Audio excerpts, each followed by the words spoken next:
Владата ја стопира постапката за разрешување на државниот обвинител Љупчо Коцевски, за да му даде шанса на обвинителството целосно да се посвети на истрагата за трагедијата во Кочани. Во овој момент, имајќи ја предвид чувствителната ситуација во општеството, планираме таа постапка да ја застанеме таму каде што се наоѓа, затоа што цениме дека обвинителите кои што работат посебно на случајот кој што се случи во Кочани, треба да работат и да сработат, да им дадеме шанса да сработат.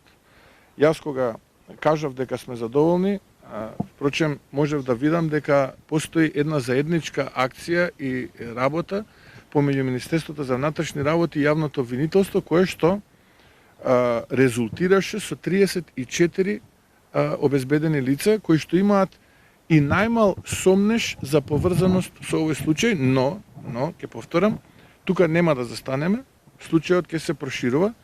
Премиерот му порача на обвинителството дека го охрабрува и за други случаи од минатото за кои јавноста е чувствителна да констатира дали имало неправилности, дали правдата била селективна или не, но и за можноста повторно да ги преразгледа.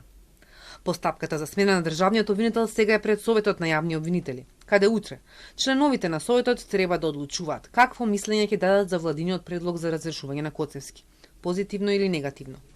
Председателката на Советот Душица Димитриевска во разговор за Телма рече дека седницата е закажана и засега официјално не се известени за запирање на постапката.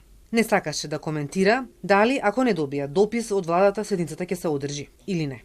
Владата ја започна постапката за смена на државниот обвинител на 11 февруари. Во предлогот за разрешување наведува дека Коцевски сторил крупни професионални грешки, неовластено изнесувал информации и податоци од судски предмети и го нарушил угледот на јавното обвинителство и личниот углед. Изминатиот период Коцевски често беше намета на критики од власта, а пред се од премиерот.